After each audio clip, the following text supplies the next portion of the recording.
서윤 씨, 프런트에 설 땐 브라도 좀 도톰한 걸로 해. 너무 티 나잖아. 그 말이 제 귓가에 맴돌며 떠나지 않았어요. 처음 들었을 때는 정말 농담인 줄 알았습니다. 하지만 그 사람의 눈빛을 보는 순간 이건 농담이 아니구나 싶었죠. 차가우면서도 끈적한 마치 제 몸을 훑어보는 듯한 그 시선이 온몸에 소름을 돋게 했어요. 제 이름은 정서윤이에요. 올해 27살 더 스카이 프레지던트 호텔 프런트 데스크에서 일한 지 이제 겨우 2달이 됐습니다. 이 일을 시작하기 전까지는 정말 많은 일들이 있었어요. 어릴 적 기억을 떠올려 보면 저는 늘 엄마 손을 꼭 잡고 다녔던 것 같아요. 아빠는 제가 6살 때 집을 떠났거든요. 엄마는 그때 저를 데리고 캐나다로 이민을 갔습니다. 서윤아, 우리 새로운 곳에서 새 출발하자. 엄마는 그때 그렇게 말하며 제 머리를 쓰다듬어 주셨어요. 캐나다에서의 삶은 쉽지 않았지만 그래도 엄마와 함께라면 견딜 수 있었어요. 엄마는 한국 음식점에서 일하며 저를 키워주셨습니다. 영어도 서툰 채로 손님들에게 웃으며 서빙하는 엄마의 모습을 보며 저도 언젠가는 엄마를 도와드려야겠다고 생각했어요. 하지만 제가 25이 되던 해 엄마가 갑자기 쓰러지셨어요. 병원에서는 췌장암 말기라고 했습니다. 너무 갑작스러운 일이었어요. 평소에 괜찮다, 괜찮다 하시며 아픈 티도 내지 않으셨던 엄마였거든요. 서윤아, 엄마가 미안해. 너 혼자 남겨두고 가게 됐어.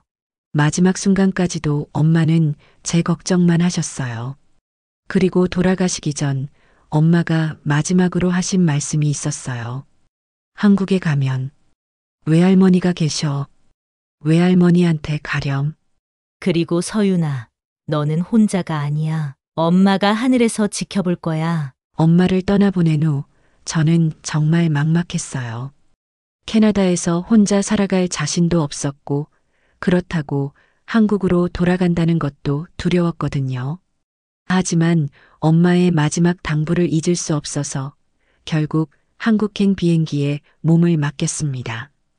인천공항에 내렸을 때의 그 느낌을 아직도 잊을 수 없어요. 25년 만에 밟는 고국 땅이었지만 저에게는 너무나 낯선 곳이었거든요. 한국어도 어색하고 문화도 다르고 모든 게 어려웠어요. 외할머니는 성북구 작은 연립주택에서 혼자 사셨어요. 엄마 사진을 보며 눈물을 흘리시는 할머니를 보니까 제 마음도 무너져 내렸습니다. 우리 서윤이 많이 컸구나. 견경이 닮았네. 할머니는 저를 꼭 안아주시며 그렇게 말씀하셨어요. 그때 비로소 느꼈어요. 아, 저도 이제 혼자가 아니구나. 하지만 현실은 녹록지 않았어요. 돈도 없고 한국에서의 경력도 없고 그나마 할 줄 아는 건 영어와 간단한 서비스업 경험뿐이었거든요. 몇 달간 이력서를 넣었지만 번번이 떨어졌어요. 그러다가 우연히 더 스카이 프레지던트 호텔에서 계약직 프런트 데스크 직원을 모집한다는 공고를 봤어요. 영어 가능자 우대라는 조건이 있어서 용기 내어 지원했죠. 면접에서는 캐나다 생활 경험과 영어 실력을 높이 평가받았어요. 정서윤 씨, 저희 호텔은 외국 손님들이 많이 오시거든요. 캐나다에서의 경험이 큰 도움이 될 것 같네요. 면접관들의 반응이 좋았고 다행히 합격 통보를 받았어요. 그때는 정말 기뻤습니다. 드디어 한국에서 제 발로 설 수 있는 기회를 잡은 것 같았거든요. 첫 출근 날 새하얀 유니폼을 입고 거울을 보는데 가슴이 두근거렸어요. 정서윤이라고 적힌 명찰을 달고 로비 프런트 데스크에 섰을 때의 그 떨림을 지금도 기억해요. 호텔은 정말 화려했어요. 대리석 바닥에 크리스털 샹들리에 그리고 정장을 차려입은 손님들이 오가는 모습을 보니까 와, 내가 이런 곳에서 일하게 되는구나 싶었죠. 동료들도 처음에는 친절했어요. 서윤 씨, 캐나다에서 오셨다면서요? 영어 정말 잘하시겠네요. 외국 손님들 응대할 때 도움 많이 될 것 같아요. 그 중에서도 팀장님은 특히 저를 눈여겨보시는 것 같았어요. 키가 크고 정장이 잘 어울리는 얼핏 보면 신사 같은 분이었거든요. 처음에는 새로운 직원을 배려해 주시는 줄 알았어요. 서윤 씨, 적응하는데 어려움 없죠? 뭔가 궁금한 게 있으면 언제든 말해요. 감사합니다, 팀장님. 그때만 해도 저는 단순히 상사의 배려라고 생각했어요. 새로운 직장에서 새로운 사람들과 함께 일할 수 있다는 게 그저 감사했거든요. 매일 아침 외할머니가 싸주시는 도시락을 들고 출근하며 저는 이렇게 생각했어요. 이제 정말 새 출발이야. 엄마, 하늘에서 지켜봐 주세요. 하지만 그 평온함은 오래가지 않았습니다. 점점 뭔가 이상하다는 느낌이 들기 시작했어요. 팀장님의 시선이 조금씩 달라지고 있었거든요.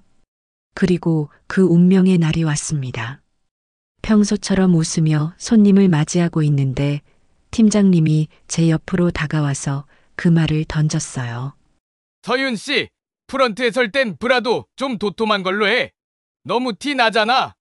그 순간 제 온몸이 얼어붙는 것 같았어요. 이건 분명 잘못된 말이었어요. 하지만 어떻게 반응해야 할지 몰랐습니다. 그저 웃으며 네. 라고 대답할 수밖에 없었어요. 웃지 않으면 정말 무너져 버릴 것 같았거든요. 그때부터였습니다. 제 모든 일상이 조금씩 무너지기 시작한 건 그 첫 번째 말 이후로 팀장의 행동은 점점 더 노골적으로 변해갔어요. 서윤 씨, 오늘 스커트 좀 짧은 것 같은데 규정상 무릎 아래로 내려와야 하는 거 아시죠? 분명 다른 동료들과 똑같은 길이었는데도 유독 제게만 그런 말을 했어요. 그러면서 눈으로는 제 다리를 훑어보곤 했죠. 처음에는 정말 규정 때문인 줄 알았어요. 아, 죄송합니다. 다음부터 주의하겠습니다. 그래요. 서윤 씨는 워낙 다리 라인이 예쁘니까 남자 손님들 시선이 너무 많이 간다고요. 호텔 이미지를 생각해서라도 좀 더 신경 써주세요. 다리 라인이 예쁘다니요. 그게 상사가 직원에게 할 말인가요? 얼굴이 화끈거렸지만 어떻게 대답해야 할지 몰랐어요. 며칠 후에는 더 직접적인 말들이 쏟아졌어요.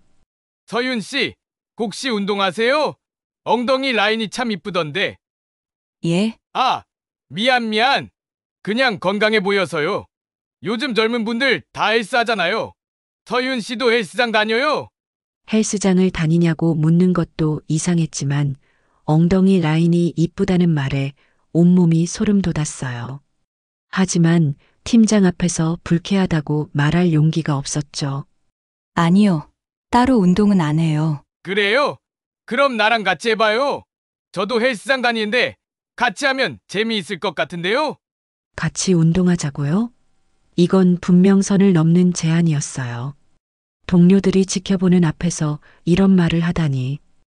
저는 시간이 좀 없어서요. 시간은 만드는 거죠.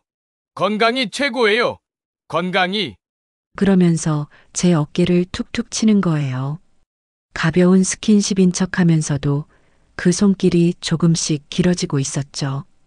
일주일 후에는 더 노골적인 제안이 왔어요. 서윤 씨, 이번 주말에 자전거 동호회 모임이 있는데 같이 갈래요? 한강에서 자전거 타고 저녁에는 회식도 하고. 자전거 동호회요? 네, 저희 팀 사람들이랑 가끔 하는 모임이에요. 서윤 씨 같으면 인기 정말 좋을 것 같은데요. 예쁘고 영어도 잘하고 외국인들도 많이 와요. 그러면서 시선이 제 몸을 훑었어요. 딱 붙는 레깅스 입고 자전거 타면 와, 너무 이쁠 것 같은데요? 요즘 그런 스타일로 많이 타잖아요. 레깅스 얘기를 왜 하는 거죠? 얼굴이 붉어졌어요. 남자분들 시선 완전 집중될걸요? 아, 근데 그러면 위험할 수도 있겠네? 하하. 위험하다는 게 무슨 뜻인지 알 것 같았어요. 정말 역겨웠죠. 죄송해요. 주말에 개인적인 약속이 있어서요. 아, 그래요? 아쉽네. 그럼 다음에 꼭 같이 해봐요. 우리 동호회 남자분들이 서윤 씨 같은 분 좋아할 텐데. 그 말을 들으니까 정말 기분이 나빴어요. 저를 동호회 남자들한테 소개시켜 주겠다는 건지 아니면 자신의 자랑거리로 데려가겠다는 건지 알 수 없었거든요. 하지만 더 심각한 건 그 다음이었어요. 팀장은 점점 더 사적인 이야기를 꺼내기 시작했어요. 서윤 씨, 남자친구 있어요? 왜 갑자기 그런 걸 물어보세요? 아, 그냥 궁금해서요. 이렇게 예쁜데 남자친구가 없을 리가 없잖아요. 개인적인 일은 에이, 우리끼리 뭐 어때요? 솔직히 말해봐요. 캐나다에서 외국 남자친구라도 있었나? 외국 남자친구가 있었냐고 묻는 게 무슨 의미인지 알 것 같았어요. 마치 제가 그런 경험이 있으니까 자신과도 쉽게 가까워질 거라고 생각하는 것 같았거든요. 그런 건 말씀드리기 어려워요. 아, 있었구나. 역시 서윤 씨 같으면 인기 많았을 것 같은데요. 그러면서 씩 웃는 모습이 정말 역겨웠어요. 하지만 참을 수밖에 없었죠. 그러던 어느 날 팀장이 저를 팀장실로 불렀어요. 서윤 씨, 잠깐 들어와 봐요. 할 얘기가 있어서. 팀장실에 들어가는 순간 문이 닫혔어요. 갑자기 가슴이 두근거리기 시작했죠. 앉아요. 의자에 앉으니까 팀장이 제 옆으로 다가왔어요. 평소보다 훨씬 가까이. 서윤 씨, 요즘 일 적응은 어때요? 괜찮습니다. 그런데 말이에요. 갑자기 목소리 톤이 낮아졌어요. 솔직히 말할게요. 나 서윤 씨한테 흔들려요. 예? 처음 봤을 때부터 뭔가 끌렸어요. 이런 말 하면 안 되는 줄 알지만 그러면서 손이 제 무릎을 스쳤어요. 깜짝 놀라서 뒤로 물러났지만 의자에 앉아 있어서 갈 곳이 없었죠. 팀장님, 이건 미안해요. 그런데 정말 참기 힘들어요. 서윤 씨도 나에 대해서 어떻게 생각해요? 저는 그런 감정 없습니다. 정말요? 그럼 아쉽네. 그러면서도 손은 제 어깨를 눌렀어요. 무겁고 끈적한 손길이었죠. 그런데 말이에요. 서윤 씨, 이 바닥이 어떤 곳인지 알아요? 갑자기 말투가 달라졌어요. 여기는 실력만으로는 살아남기 힘든 곳이에요. 특히 서윤 씨 같은 계약직은 더더욱. 협박이 시작된 거예요. 하지만 우리끼리 잘 지내면 이 바닥이 훨씬 편해져요. 계약 연장도 그렇고 정규직 전환도 그렇고. 알겠죠? 저는 생각해봐요. 싫으면 말해요. 당연히 강요하는 건 아니니까. 대신 말을 멈추고 의미심장하게 웃었어요. 그러면 여기서 버티기가 쉽지 않을걸요? 서윤 씨도 살아야 하잖아요. 그 순간 정말 무서웠어요. 이건 명백한 협박이었거든요. 하지만 어떻게 해야 할지 몰랐어요. 팀장실을 나온 후 동료들의 시선이 달라진 걸 느꼈어요. 서윤이 팀장님이랑 오래 들어가 있더라. 뭔 얘기 그렇게 오래 했대? 역시 예쁘면 빠르긴 빠르다. 팀장님이랑 뭐 있나 봐. 수군거리는 소리가 귓가에 맴돌았어요. 분명히 팀장이 일부러 소문을 퍼뜨린 것 같았어요. 그날 이후로 상황은 더욱 악화됐어요. 팀장은 점점 더 노골적으로 선을 넘기 시작했고 동료들은 저를 이상하게 바라봤어요. 저는 아무 말도 할 수 없었어요. 말한다고 해서 누가 믿어줄까요? 오히려 제가 문제를 일으키는 직원으로 찍힐 게 뻔했거든요. 매일 밤 집에 돌아가서 외할머니 앞에서도 웃어야 했어요. 서윤아, 직장 생활 어때? 좋아요. 할머니, 동료들도 다 친절하고요. 거짓말이었어요. 하지만 할머니께 걱정 끼쳐드릴 수 없었죠. 그렇게 저는 매일 가면을 쓰고 살아갔어요.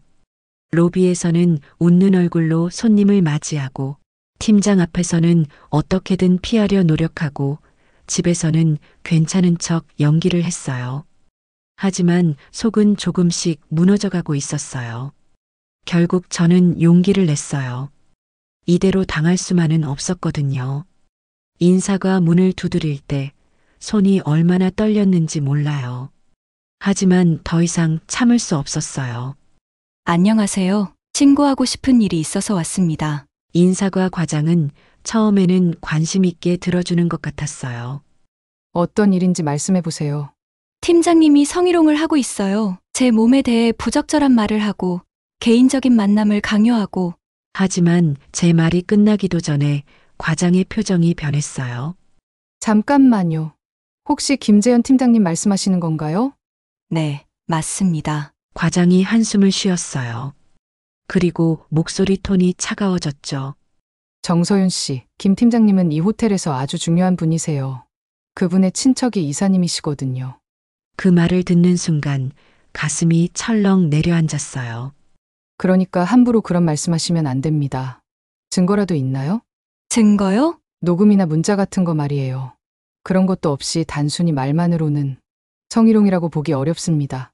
하지만 분명히. 정서윤 씨, 혹시 적응이 안 되어서 그런 건 아닌가요? 신입사원들이 가끔 선배들의 관심을 오해하는 경우가 있거든요. 오해라고요? 제가 오해를 하고 있다는 건가요? 게다가 요즘 팀장님과 가깝게 지낸다는 소문도 들렸는데 갑자기 왜 이런 신고를 하시는 거죠? 소문이요? 직원들 사이에서 팀장님이랑 뭔가 있다고 하던데요. 혹시 개인적인 감정이 얽힌 건 아닌가요? 정말 어이가 없었어요. 피해자인 제가 오히려 의심받고 있는 거예요. 그게 아니에요. 정말로 팀장님이. 알겠습니다. 일단 조사해보겠습니다만 함부로 소문 퍼뜨리지 마세요. 오히려 당신이 직장 분위기를 해치고 있는 건 아닌가 싶네요. 인사가를 나올 때 다리에 힘이 빠져서 제대로 걷기도 힘들었어요. 이게 현실이구나 싶었죠.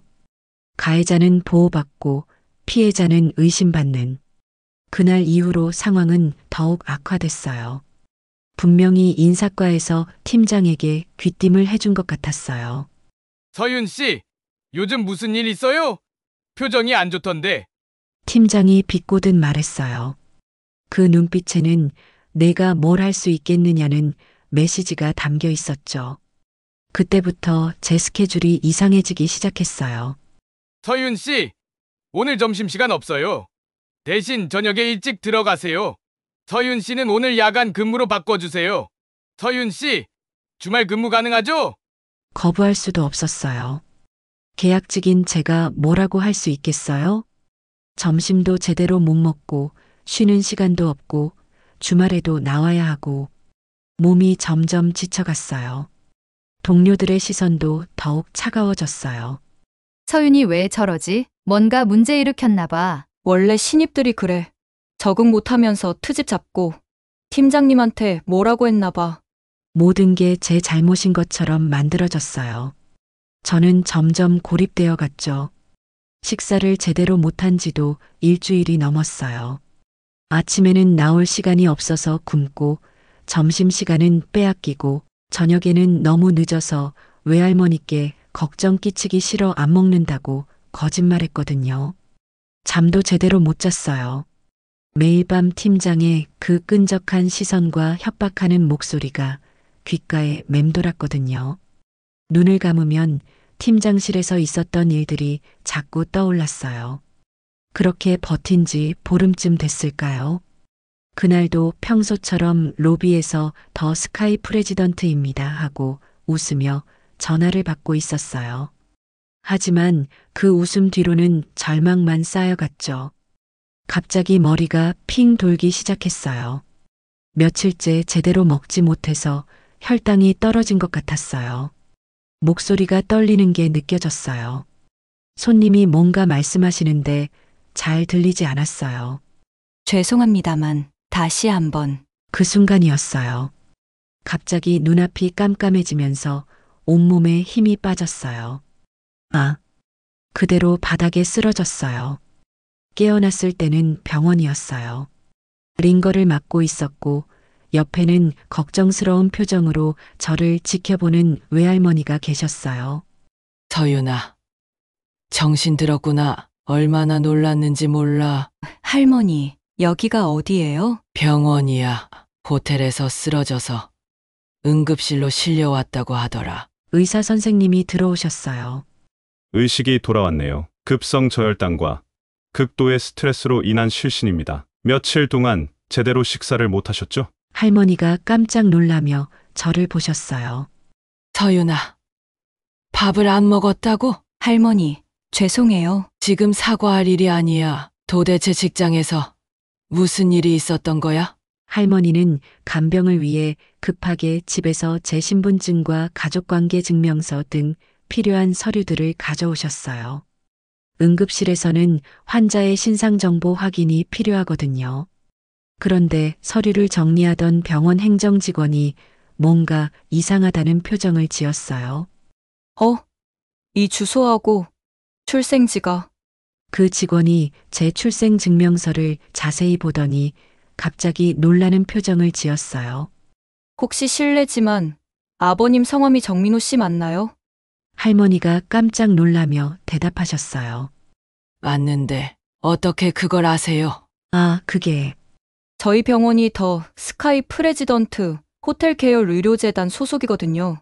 그런데 몇 년 전부터 호텔 회장님이 정서윤이라는 따님을 찾고 계신다고 들었거든요. 그 순간 병실이 조용해졌어요. 할머니와 저는 서로를 바라보며 말을 잇지 못했어요. 회장님이 저를 찾고 계셨다고요? 그게 무슨 뜻인가요? 병원 직원이 급하게 호텔 회장실에 연락을 했어요. 회장님, 응급실에 정서윤이라는 환자가 왔는데요. 네, 출생증명서 확인했습니다. 정민호 씨 따님 맞는 것 같습니다. 전화 너머로 들리는 목소리가 급하게 변하는 게 느껴졌어요. 그리고 1시간도 안 되어서 정장을 입은 남자분이 병실로 들어오셨어요. 키가 크고 위험 있는 모습이었지만 눈가에는 어딘지 익숙한 느낌이 있었어요. 그분이 제 얼굴을 보는 순간 손이 떨리기 시작했어요. 서윤이, 정말 서윤이구나. 누구세요? 할머니가 먼저 입을 열었어요. 이노야, 정말 너구나. 어머니. 그 순간 모든 게 이해됐어요. 이분이 제 아버지였어요. 21년 만에 마주한 아버지. 아버지는 가방에서 낡은 사진 한 장을 꺼내 보여주셨어요. 사진 속에는 젊은 엄마 6살의 저, 그리고 젊은 아버지가 함께 웃고 있었어요. 이혼 후에 캐나다로 떠났다는 건 알았지만 정확한 소재를 몰랐어. 사립탐정까지 고용해서 몇 년간 찾았는데. 눈물이 글썽였어요. 현경이는 어떻게 지냈니? 할머니가 엄마가 돌아가신 이야기를 해주셨어요. 아버지는 그 자리에서 주저앉으며 울기 시작했어요. 내가 너무 늦었구나. 현경이도 못 보고. 저도 모르게 눈물이 났어요. 하지만 동시에 분노도 올라왔어요. 왜 이제야 나타나세요? 엄마가 얼마나 힘들어 하셨는지 아세요? 서윤아. 엄마 혼자 저를 키우시느라 얼마나 고생하셨는지, 병원비도 없어서 얼마나 아파하셨는지. 아버지는 아무 말도 못하고 고개만 숙였어요. 하지만 할머니가 저를 진정시키셨어요. 서윤아, 내 아빠도 나름대로 찾으려고 노력했단다. 그 당시엔 방법이 없었어. 며칠 후 퇴원한 저는 다시 호텔로 출근했어요.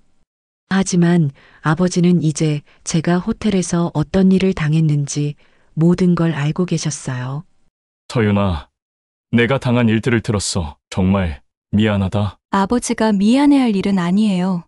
아니야, 내 딸이 내 호텔에서 그런 일을 당했는데 아버지로서 책임을 져야지. 그날 오후 김재현 팀장에게 회장실로 올라오라는 연락이 갔어요. 저도 함께 올라갔어요. 마주하고 싶지 않았지만 이 일을 끝내야 했거든요. 팀장이 회장실에 들어왔을 때 처음에는 여유로운 표정이었어요. 이사인 친척을 믿고 있었거든요. 회장님, 부르셨습니까? 앉으세요, 김 팀장. 아버지의 목소리는 차갑게 가라앉아 있었어요. 김 팀장, 정서윤 직원에 대해 할 말이 있나요? 서윤 씨요. 특별히 할 말은 없는데요. 팀장은 저를 힐끗 보며 비웃는 듯한 표정을 지었어요. 아직도 상황 파악을 못하고 있는 거예요. 그래요? 그럼 이건 어떻게 설명하시겠어요? 아버지가 태블릿을 꺼내서 보여주셨어요. 화면에는 호텔 곳곳에 CCTV 영상들이 나왔어요. 팀장이 제 어깨를 만지는 장면, 팀장실로 불러들이는 장면, 그리고 제가 울먹이며 나오는 장면까지. 이것도 그냥 일반적인 업무 지도였나요? 팀장의 얼굴이 하얗게 변했어요. 회장님, 그건 오해입니다. 오해요? 그럼 이 녹음 파일도 오해인가요? 이번엔 음성 파일이 재생됐어요. 제가 몰래 녹음해둔 건 아니었어요. 팀장실에도 비상용 녹음 장치가 있었던 거예요. 나 서윤 씨한테 흔들려요. 우리끼리 잘 지내면 이 바닥이 훨씬 편해져요. 싫으면 말해요. 대신 그러면 버티기 쉽지 않을걸요? 팀장의 목소리가 또렷하게 들렸어요. 협박하는 투까지 고스란히 담겨 있었죠. 이것도 오해인가요? 김 팀장? 팀장이 벌벌 떨기 시작했어요. 회장님, 정말 죄송합니다. 제가 실수했습니다. 실수. 이게 실수라고 생각하세요? 아버지의 목소리가 얼음처럼 차가워졌어요. 김 팀장, 당신이 누구 친척인지는 상관없어요. 내 딸을 건드린 대가를 치러야죠. 딸이요? 그제야 팀장이 상황을 이해하기 시작했어요. 정서윤은 내 딸입니다. 21년 만에 찾은 내 소중한 딸이에요. 팀장의 얼굴이 완전히 하얗게 변했어요. 회장님, 정말 몰랐습니다. 제가 어떻게 알겠습니까? 몰랐다고 해서 성희롱이 정당화되나요? 다른 직원이었어도 똑같이 처벌했을 거예요. 아버지가 버튼을 눌렀어요. 보안팀장 김재현 팀장을 연행해 주세요. 그리고 인사과장과 김 팀장의 친척인 이사도 함께 회장실로. 곧 보안팀이 들어왔어요. 팀장은 절망적인 표정으로 저를 봤어요. 서윤 씨, 정말 몰랐어요. 회장님 딸인 줄 알았다면. 그게 중요한 게 아니에요. 제가 처음으로 당당하게 말했어요. 제가 누구 딸이든 상관없이 그런 일은 해서는 안 되는 거였어요. 팀장이 끌려나가고 곧 인사과장과 이사가 들어왔어요. 정서윤 직원의 신고를 묵살하고 오히려 그를 괴롭힌 일에 대해 해명하세요. 인사과장은 말을 제대로 잇지 못했어요. 회장님, 저희는 그냥 성희롱 피해자를 2차 가해한 것도 그냥인가요? 이사는 아예 말도 못하고 서 있었어요. 자신의 친척이 저지른 일 때문에 자신도 위험해졌다는 걸 알고 있었거든요. 김재현 팀장은 즉시 해고, 관련 부서장들은 인사조치, 그리고 이 건은 검찰에 고발합니다. 회장님, 제발. 나가세요. 더 이상 할 말 없어요. 그렇게 그들이 모두 나간 후 아버지가 저에게 말씀하셨어요. 서윤아, 정말 미안해. 내가 더 빨리 알았어야 했는데. 이제 괜찮아요, 아버지. 처음으로 아버지라고 불렀어요.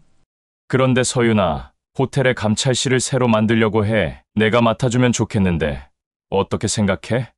저요? 누군가는 해야 하는 일이야. 그리고 너만큼 이 문제의 심각성을 아는 사람도 없을 거야. 망설이지 않았어요. 네, 하겠습니다. 그날 이후 제 사무실 문에는 인권감찰실이라는 명패가 걸렸어요. 그리고 그동안 침묵했던 직원들이 하나둘 찾아오기 시작했어요. 저는 이제 더 이상 숨지 않습니다. 정서윤이라는 이름으로 당당히 서 있어요. 인권감찰실장이 된 지 한 달이 지났어요. 처음에는 정말 조용했어요. 아무도 찾아오지 않았거든요. 역시 쉽지 않구나. 그렇게 생각했어요. 한 번에 바뀔 수 있는 일이 아니라는 걸 알고 있었으니까요. 하지만 서서히 변화가 시작됐어요. 제일 먼저 찾아온 건 청소팀의 미영 언니였어요.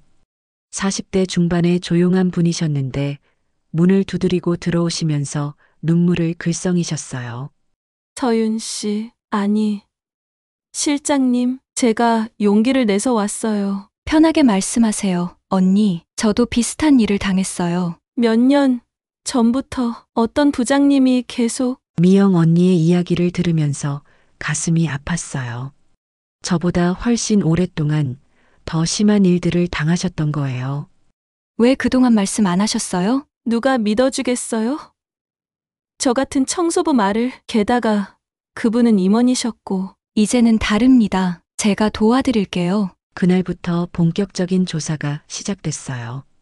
미영 언니의 용기가 다른 직원들에게도 전해졌나 봐요. 일주일 후에는 카페테리아에서 일하는 수진 씨가 찾아왔어요.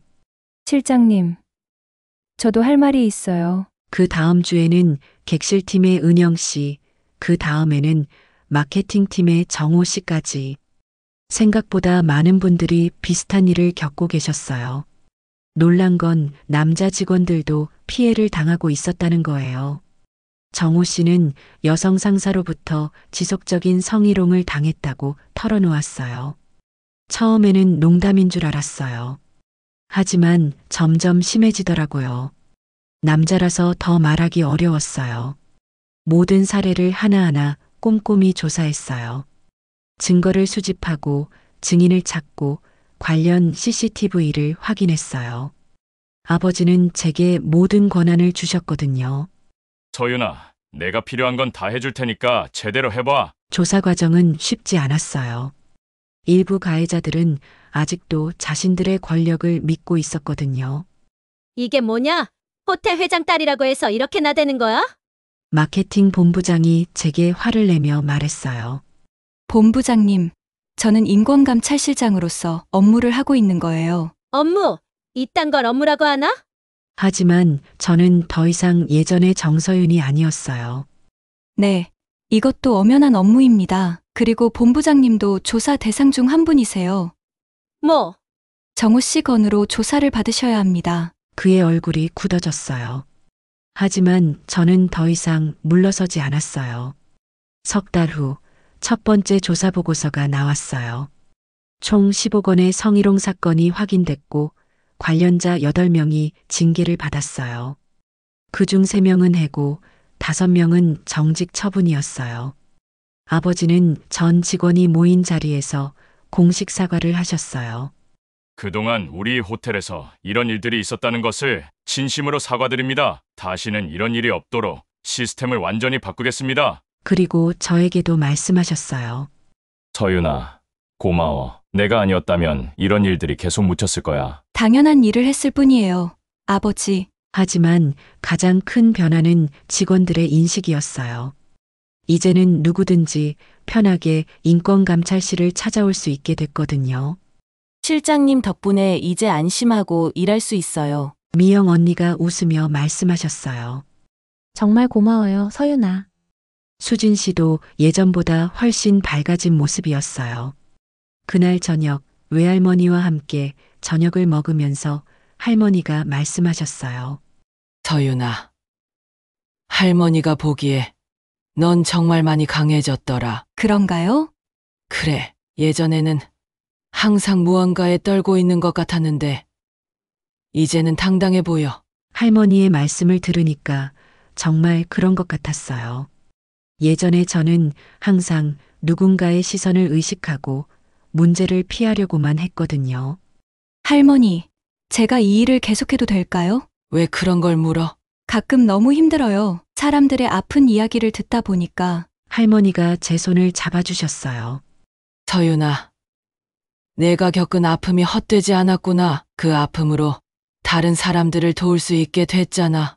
맞아요. 그 생각하니까 힘이 나네요. 6개월 후 저는 업계 최초로 직장 내 인권보호 우수 사례로 상을 받았어요. 시상식에서 소감을 말할 때 가장 먼저 떠오른 건 엄마였어요. 엄마, 저 이제 혼자가 아니에요. 그리고 제가 당한 일들이 의미 있는 일이 됐어요. 하늘을 보며 속으로 말했어요. 아버지와의 관계도 많이 좋아졌어요. 처음에는 어색했지만 이제는 정말 아버지 딸 같은 느낌이에요. 서윤아, 아빠가 늦게라도 널 찾아서 정말 다행이야. 저도요, 아버지. 어느 날 아버지가 물어보셨어요. 서윤아, 후회하지 않아? 이런 힘든 일을 계속하는 거. 전혀 후회 안 해요. 정말이었어요. 비록 힘들지만 이 일을 통해서 제가 누구인지 확실히 알게 됐거든요. 저는 이제 더 이상 누군가의 피해자가 아니에요. 정서윤이라는 이름으로, 제 힘으로 제가 선택한 길을 걸어가고 있어요. 그리고 매일 아침 인권감찰실 문패를 볼 때마다 생각해요. 이것이 진짜 용기구나. 두려움을 넘어서서 다른 사람들을 위해 설 수 있는 것. 그것이 진짜 용기라는 걸 이제 알겠어요. 오늘도 누군가가 제 사무실 문을 두드릴지 몰라요. 그럴 때마다 저는 준비되어 있어요. 들어오세요. 편하게 말씀하세요. 그렇게 말할 수 있는 용기가 있으니까요. 저는 정서윤입니다. 더 이상 숨지 않는 당당한 정서윤이요.